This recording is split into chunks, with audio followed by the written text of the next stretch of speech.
Vamos orar. Pai amado,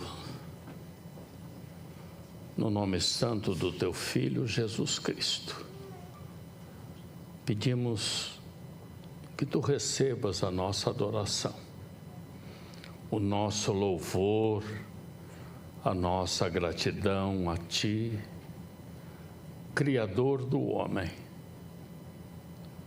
Salvador do homem. Tu amas essa Tua criatura e Tu queres, Senhor Deus, que descansemos no Teu Filho e sejamos recebidos por Ti na Tua casa, onde temos um Pai amoroso, cuidadoso. Ó Senhor Deus, que cada coração aqui presente, Senhor, esteja recebendo da Tua palavra as bênçãos que elas trazem como água ao sedento. Em nome de Jesus nós oramos nesta manhã. Amém. Meus queridos irmãos, nós vamos abrir as nossas Bíblias em dois trechos. O primeiro no Velho Testamento, no primeiro livro, e o segundo vai se dar na carta, no livro de Hebreus, que nós não sabemos o autor, quem o é. Mas essas duas passagens se complementam. E nessa manhã nós queremos fazer uma viagem. Uma viagem que tem começo, uma viagem que tem meio,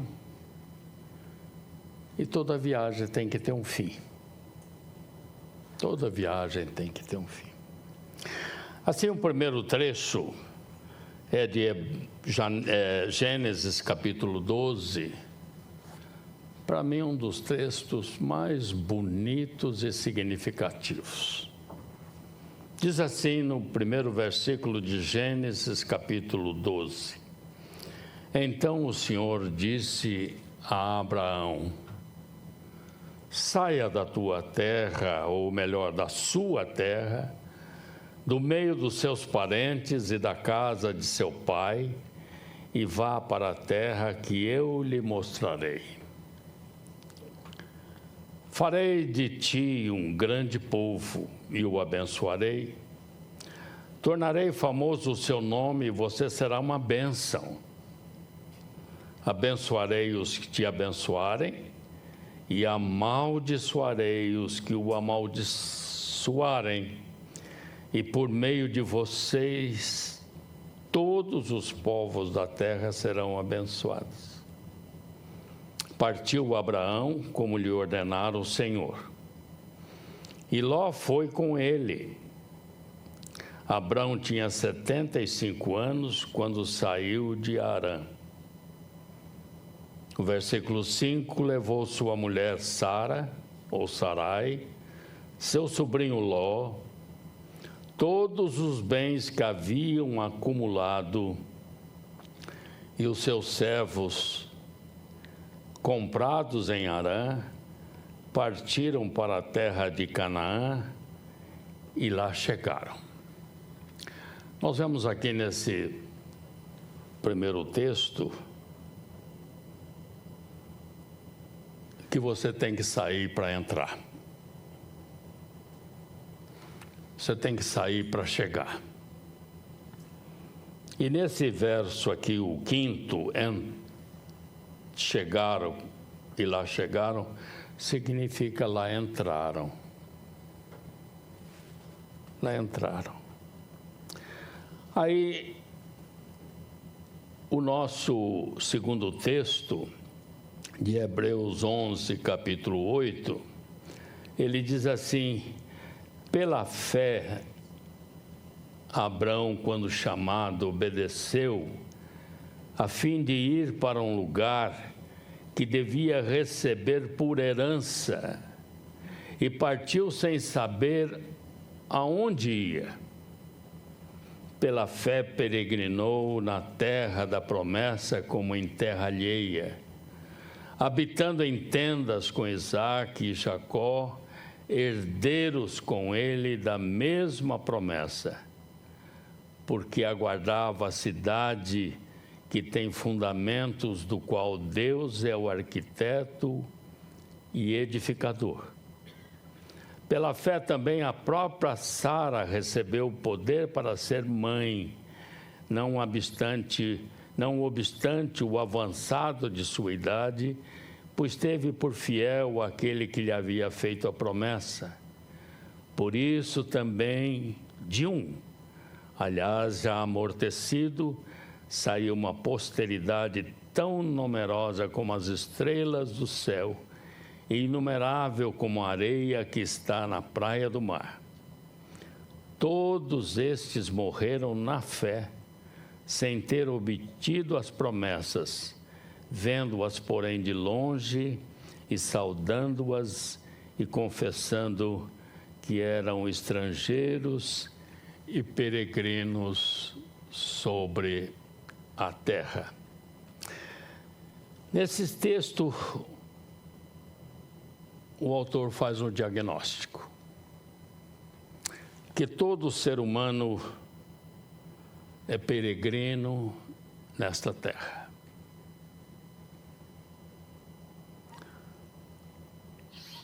E essa fé, ela foi o combustível que moveu Abrão a sair da sua Ur dos Caldeus, cidade muito importante na história antiga, lá no sul da Mesopotâmia, uma cidade, uma região onde proliferavam os ídolos, cidade completamente pagã. E Deus manda a Abraão, pai da fé,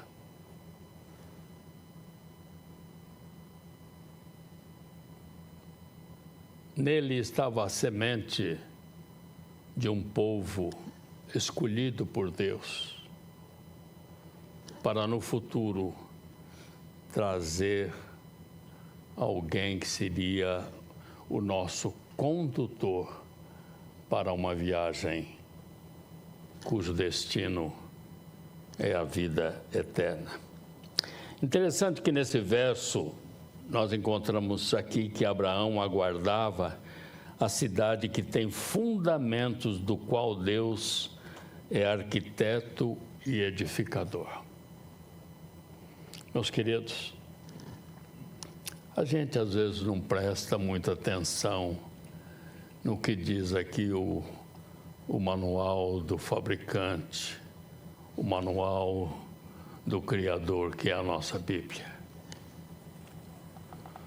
Deus não construiu nenhuma cidade terrena. Nenhuma. Quando o homem foi expulso, ele seria um andarilho. Mas foi o Caim que edificou a primeira cidade e deu o nome do seu filho Enoque. Por isso é que aqui o nosso Deus é chamado do grande arquiteto do universo. Porque a única cidade que ele projetou e edificou foi Jerusalém. A distância de Ur dos Caldeus para Canaã era de 1.850 quilômetros. Desertos, montanhas, obstáculos.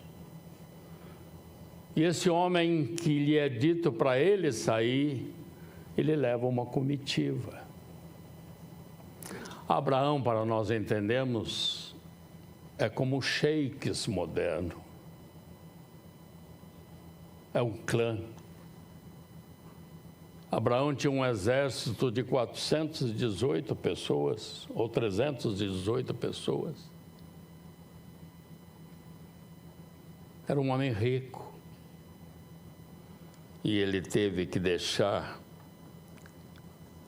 E essa caminhada foi longa. Paradas, alimentação do gado.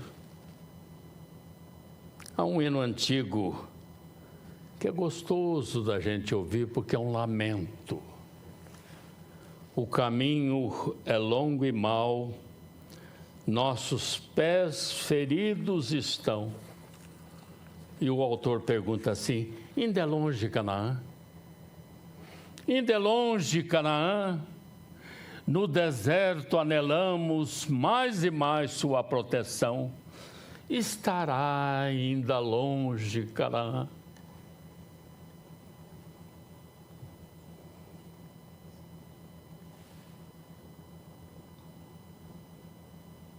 E esses textos nos mostram figuradamente. E a Bíblia, ela usa de muitos símbolos, não somente lá no Apocalipse, mas desde o início nós temos símbolos, figuras na Bíblia. E a Bíblia está nos mostrando aqui, nós temos uma Canaã física, que Abraão foi, ficou um tempo, voltou para o Egito, os seus descendentes foram multiplicados, 400 anos depois,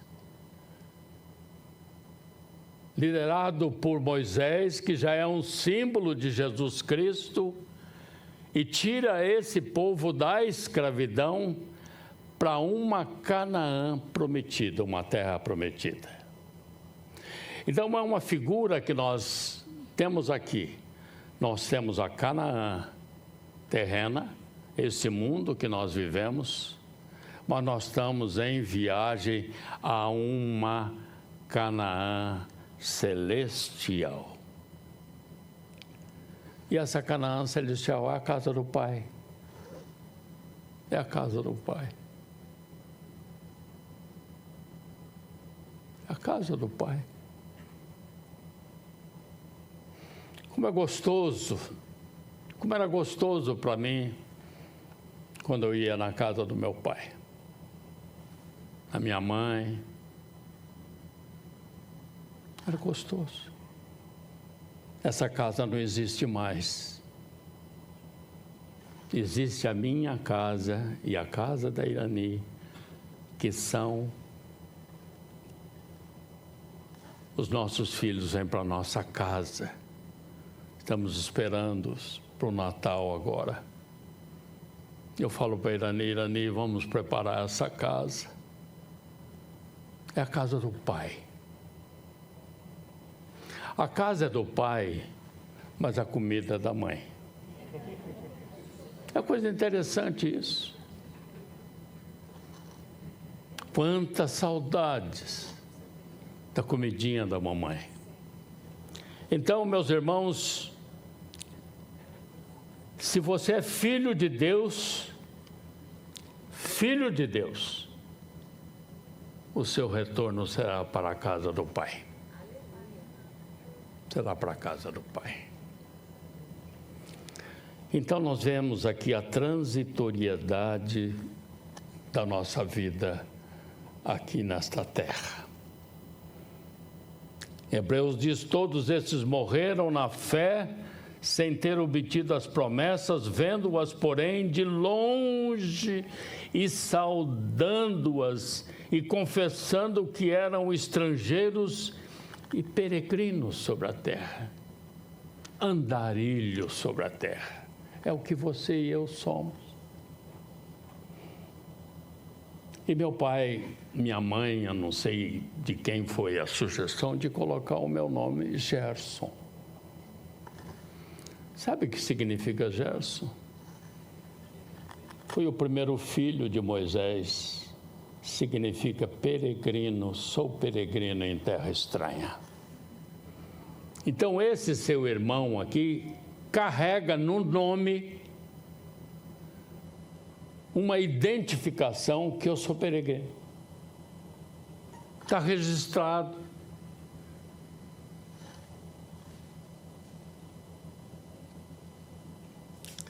E a Bíblia nos mostra como nós somos transitórios aqui.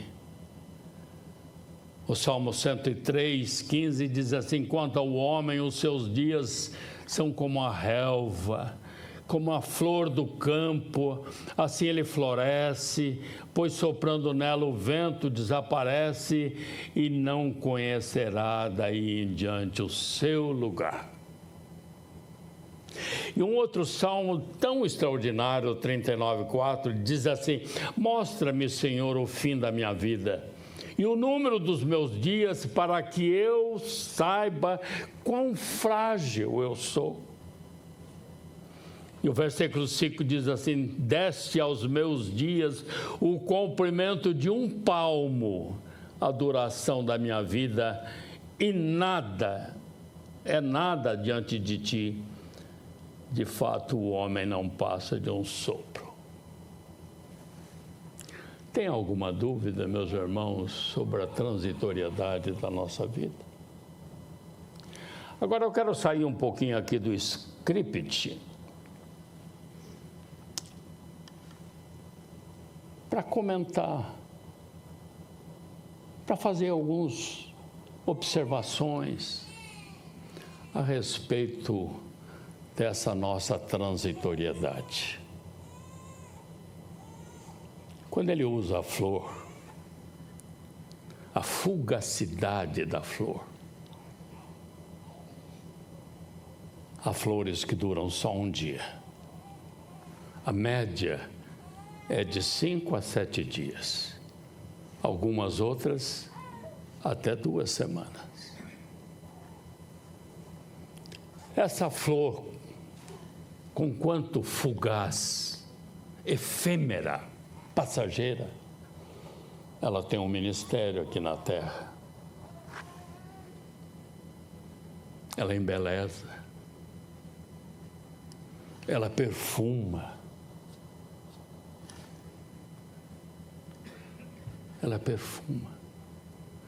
ela serve de atrativo para as abelhas, para as borboletas,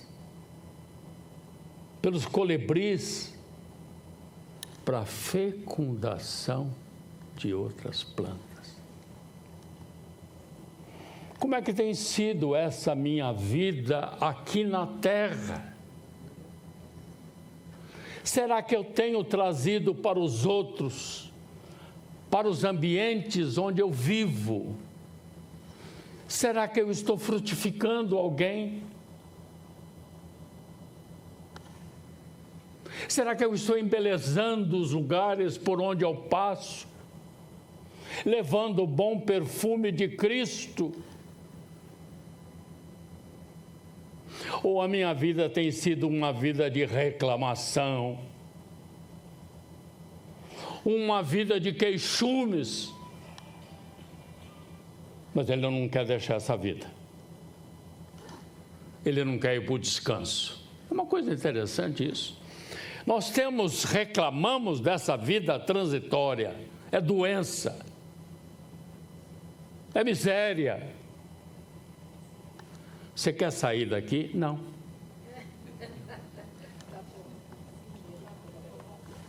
Nós tínhamos um pastor muito querido, idoso. Ele, quando orava, dava a ideia que ele estava segurando na mão de Deus. Vamos botar para cima, porque Deus estava orando, parece que ele estava segurando na mão de Deus. E um dia a Irani, muito perguntadeira, perguntou para ela: pastor, o senhor é tão amigo de Jesus Cristo, o senhor não quer ir logo se encontrar com ele? Ele disse: não. O homem não foi feito para morrer, ele foi feito para viver. Não quer ir. Mas, meus queridos, a vida é para ser vivida. Enquanto você estiver aqui, em meio a turbulências, mas nós temos tempos de bonança. E por que nesses tempos bons a gente não vive a vida? E eu quero dizer para vocês que nessa caminhada nessa viagem, nós temos subviagens. Essa longa viagem ou curta viagem, ela tem desdobramentos. E um desdobramento é quem será a sua companheira ou o seu companheiro para o casamento. Você quer conhecer uma pessoa, viaja com ele. Falei tudo? Às vezes a gente tem pessoas tão queridas, tá, mas entra dentro de um ônibus ou de um avião, ou fica num hotel, e daí você vai começar a conhecer a pessoa. Quem vai ser seu companheiro nessa de casamento? Roberto falou aqui, nós estamos numa série sobre o casamento, o pastor. E vamos aqui dar a nossa contribuição. Eu gosto tanto de Salomão. Salomão era um homem muito experiente em matéria de casamento. Muito, não tem igual a ele, não tem igual a ele. Muito bem. Aí ele diz assim em Eclesiastes: desfrute a vida com a mulher a quem você ama. Olha aqui. Primeira coisa, a mulher a quem você ama. Ao homem a quem você ama. Todos os dias dessa vida sem sentido que Deus dá a você debaixo do sol. Todos os dias sem sentido, pois essa é a sua recompensa na vida pelo seu árduo trabalho debaixo do sol. O Eclesiastes foi escrito no final da vida de Salomão. Salomão escreveu 4 livros que estão aqui.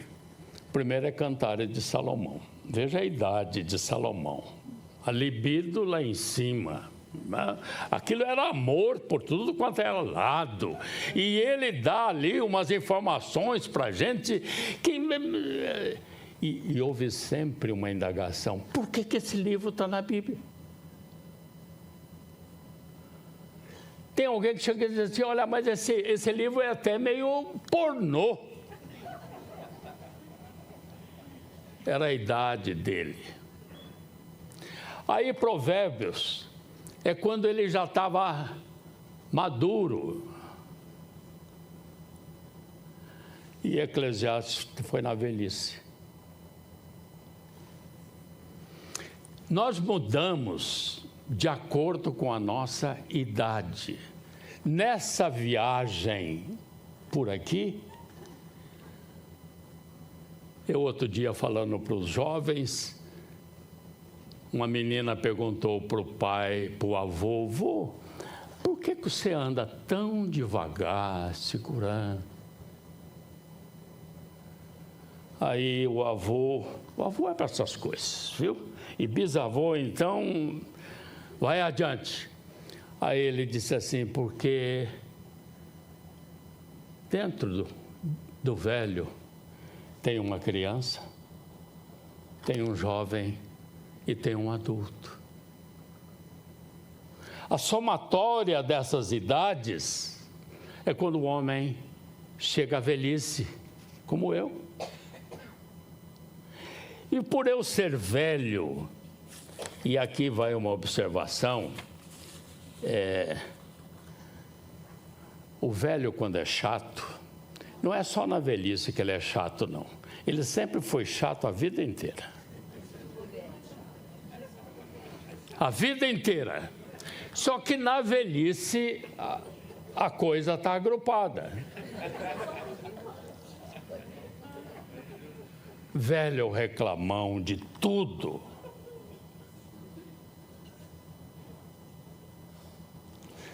Eu dou risada de mim mesmo. E a melhor coisa que tem é a gente rir da gente. Meu Deus do céu, de manhã, quando eu me olho no espelho, dizem que quando a gente é criança, a gente faz careta para o espelho. Quando a gente fica velho, é o espelho que faz careta para a gente. Mas, meu Deus, eu diante do espelho, daquelas coisas tudo despencadas, aquela coisa toda, braço, eu dou risada. Ontem ri de mim mesmo, quando um camarada me disse assim, TikTok, eu vi no TikTok, eu entendi que você encontrou com Masaroki, Takitoshi. Confundi TikTok com Takitoshi. E eu dei risada de mim mesmo. Assim é um velho. Não fica reclamando de comida, reclamando disso, reclamando daquilo, não. Você pode ser flor murcha. Você pode ser flor murcha. Mas enquanto você tiver vida, melhore o ambiente onde você se encontra. Mas, meus irmãos, somos transitórios e Paulo diz assim, pois a nossa pátria está nos céus, de onde também aguardamos o Salvador, o Senhor Jesus Cristo. A nossa pátria está nos céus. Ao receber um título de cidadania honorária, um irmão nosso disse, eu recebo essa cidadania aqui nessa terra, mas eu já recebi o meu diploma da minha pátria definitiva. Assim é. Mas, meus queridos, como se vai para a pátria celestial ou Canaã celestial? Para viajarmos de um país para o outro, primeiro nós temos que ter um documento do nosso país, que é o passaporte. Passaporte significa passar à porta. Alguns países, por serem amigos, não exigem o visto. Mesmo países amigos, como os Estados Unidos, exigem de nós. Mas outros países exigem um passaporte. E o visto de entrada. Como é que eles pesquisam se eu posso entrar naquele país? Verificando o meu currículo vitae. Currículo vitae significa curso da vida. Eles vão verificar o meu comportamento, a minha origem, se eu tenho recursos para permanecer lá ou não, no caso de uma enfermidade. Para o céu é diferente. Isto afirma, irmãos, que a carne e o sangue não podem herdar o reino de Deus, nem a corrupção herdar a incorrupção. Não pode. Esse ser humano não entra nos páramos celestiais com esse corpo, porque esse corpo é corrupto. Corrupção na Bíblia significa deterioração. Por isso, no Brasil, corrupção, em outros lugares, a corrupção não é uma deterioração do corpo, mas é da moral.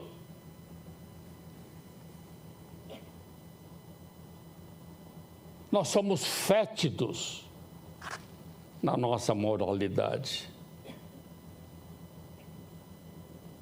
Para Deus, só vai a alma, só vai o espírito.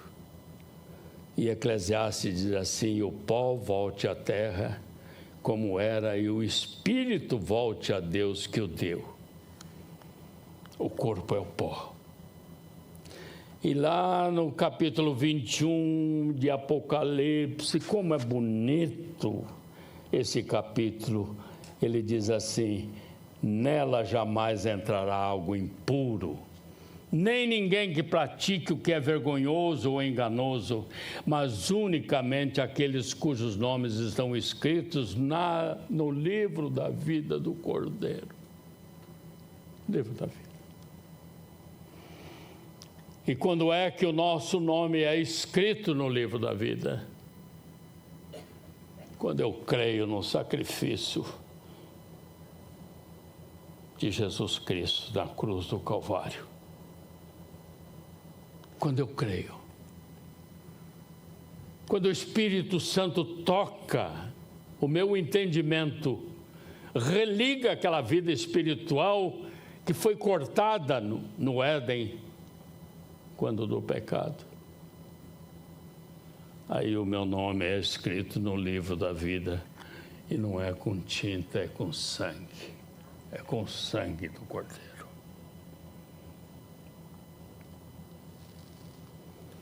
Para que isso aconteça, tem que se passar pela morte. E morte na Bíblia significa separação. E a Bíblia nos mostra que há duas mortes: a física ou biológica e a morte espiritual. E a Bíblia vai dizer que todos nós estamos mortos.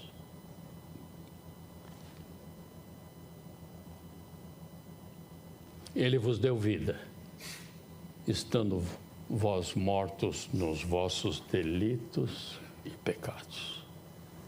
Aos olhos de Deus, meus irmãos, o mundo é um cemitério. É um cemitério. Todos mortos. Quando vou a São Paulo e margeio o rio Tietê, ele tem nome de rio, mas ele está morto. Você entendeu? Ele está morto. Não tem vida. É o Mar Morto, lá na Galileia. Ele vos deu vida, então Deus nos dá vida. Quando nós cremos na pessoa de Jesus Cristo. Meus queridos, para o crente em Jesus, a morte física é um sono. Atos 7:59 diz assim: apedrejavam Estevão, que invocava e dizia: Senhor Jesus, recebe o meu espírito. Então, ajoelhando-se, clamou em alta voz: Senhor, não lhes imputes esse pecado. E o verso termina, o verso 60 diz assim: com estas palavras adormeceu. Adormeceu. Adormeceu. Cemitério significa quarto de dormir. Quarto de dormir. Nosso corpo fica ali, dormindo, e a nossa alma vai para o Deus. Jesus, isso dizia, depois ele acrescentou: nosso amigo Lázaro adormeceu, mas vou despertá-lo. Vou despertá-lo. Agora, como é que se chega lá nessa Canaã? Só há um caminho. Só um caminho. Respondeu-lhe Jesus: eu sou o caminho, a verdade e a vida. Ninguém vem ao Pai senão por mim. Ninguém. Esse caminho é o caminho da cruz. E Jesus passou por esse caminho, o caminho da cruz. Cruzamento é cruz. É no cruzamento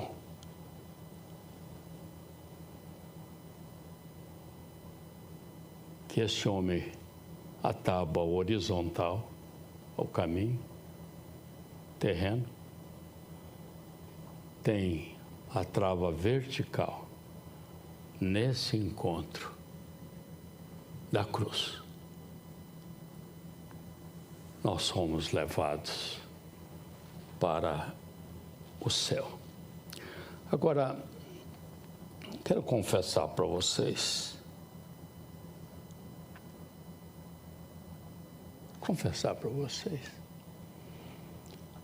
é que eu pedi a Deus, meu Pai, esclarece para este teu filho essa coisa que eu não entendo. Essa questão da transitoriedade da vida e depois a nossa ida para os céus. Esclarece para mim, mostra para mim aqui na Bíblia, para eu entender um pouco isso aqui. E meus irmãos, quando você tem dúvida, peça ao Espírito Santo. O Espírito Santo é o autor da palavra, da Bíblia. Se você estiver lendo um livro de Machado de Assis ou de qualquer outro autor e você não entende, esse autor já morreu. E ele não vai explicar para você. Mas se você tem dúvida sobre a Bíblia, peça ao Espírito Santo que está vivo. E ele revela para você. E o Espírito me revelou, Gerson, meu filho, o homem sempre será expulso. A primeira expulsão se deu do Éden. Vai, aqui não é o teu lugar. A segunda expulsão se dá no útero da mulher. Chega um tempo que a criança é expulsa. Parto, partida. Em inglês, deliverance, entrega.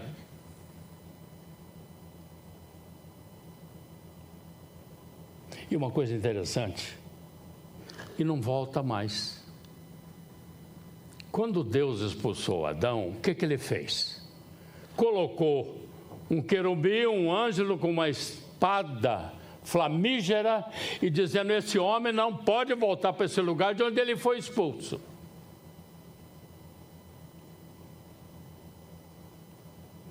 E agora essa criança é expulsa.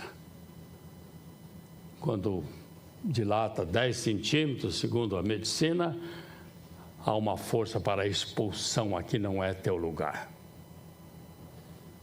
E não volta mais. O que Nicodemos perguntou para Jesus? Pode um velho voltar para o ventre da sua mãe? Não pode. E a terceira expulsão?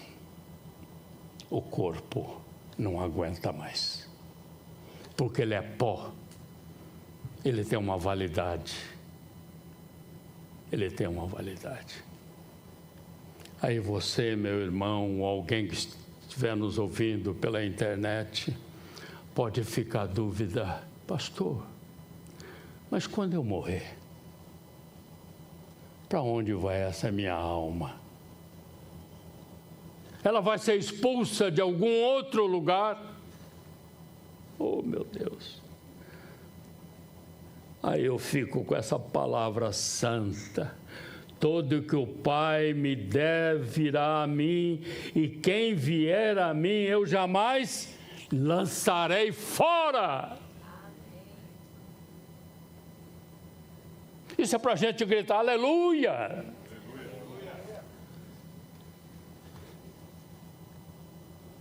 Porque eu não vou viajar mais. Eu terei um descanso eterno nos braços de Jesus.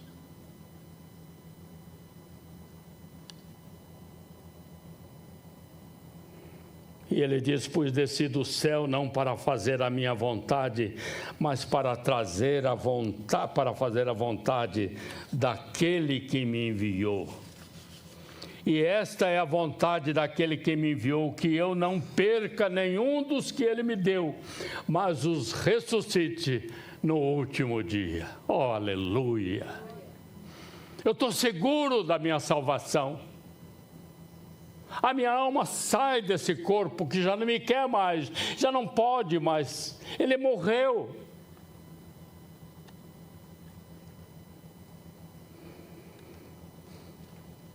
Isso é amor. Amor de pai. Amor daquele pai do pródigo, deixou ele ir. Caminhou pela vida, viveu a sua vida, a sua mocidade, mais alguns anos talvez, e depois ele volta para a casa do pai, e o pai o recebe com festa e isso, aquilo. Por quê? Ele diz: na casa de meu pai, eu me arrependo, eu creio no seu amor.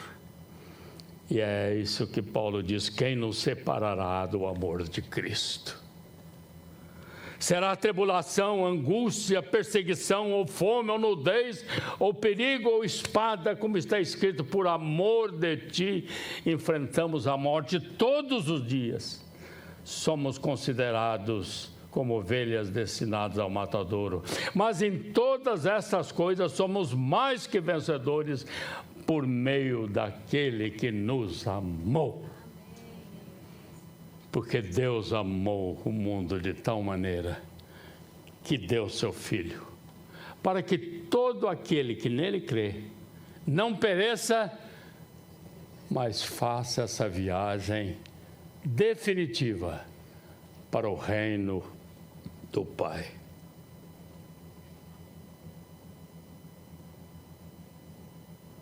Será que uma mãe pode esquecer do seu bebê que ainda mama e não ter compaixão do filho que gerou? Embora ela possa se esquecer, eu não me esquecerei de ti. Ele está dizendo isso para você, para mim.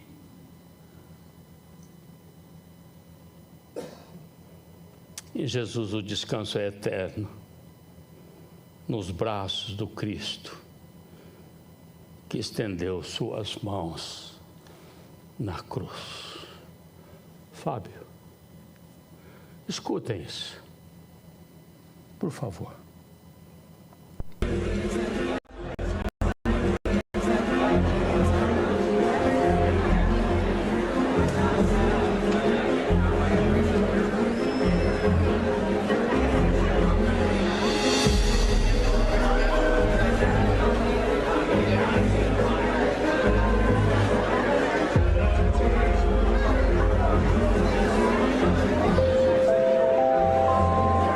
Atenção, passageiros do voo com destino à vida eterna. Esta é a última chamada.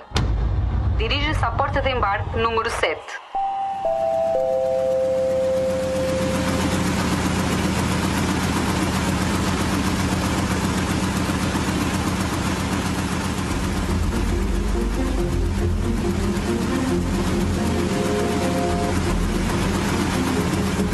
Caros passageiros, fala o comandante Joanny Portillo. Bem-vindos a bordo do nosso voo para a vida eterna. É o desejo desta tripulação que desfrutem de um voo agradável. De seguida, o piloto Edgar dará mais instruções. Caros passageiros, meu nome é Edgar Gonzalez. Informo que este voo segue uma única rota, Jesus, que é o único caminho, a verdade e a vida. Vamos atravessar por algumas zonas de turbulência, mas tenha bom ânimo. Jesus venceu o mundo. Senhores passageiros, o meu nome é Pedro Dias, sou responsável pela tripulação de cabine. De seguida informaremos os procedimentos de segurança da nossa aeronave. Primeiro, aperte e ajuste o cinto de segurança para descolagens e aterragens. lembre-se de manter os seus pensamentos negativos no modo avião durante todo o voo. Em frente ao seu assento, tem a Bíblia com todas as instruções para a sua segurança. Em caso de turbulência, não se esqueça de abrir no Salmo 91. 1000 cairão ao seu lado, 10.000 à sua direita, mas o nosso avião não cairá. A Bíblia é a sua máscara de oxigênio. Não se esqueça de compartilhar a verdade com aqueles que não a conhecem. Debaixo do seu assento, encontra os coletes salva-vidas. Encha-os com o amor de Deus em caso de ataque do inimigo. Este avião conta com 6 saídas de emergência. 2 na frente, fé e amor. 2 no centro, mansidão e benignidade. 2 na parte de trás, a paciência e a temperança. As luzes de emergência irão guiá-lo para a única saída, que é Jesus Cristo. Tenha um bom voo, não saia do seu lugar e seja fiel até ao fim.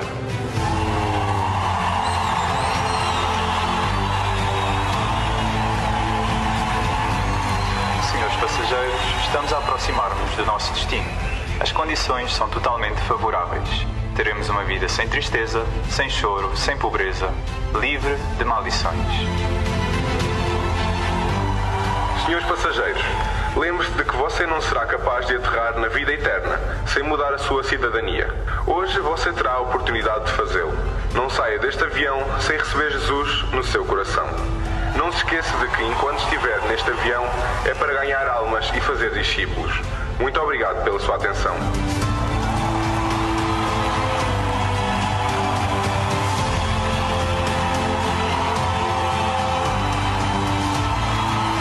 Caros passageiros, peço a vossa atenção para as informações importantes antes de aterrar. Fomos informados pelas operações que toda a sua bagagem foi deixada em terra.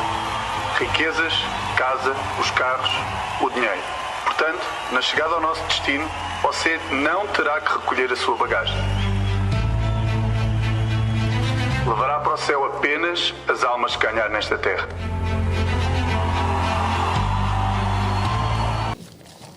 Que o Deus da graça, da misericórdia, alcance os nossos corações, para que estejamos preparados para essa nossa última viagem.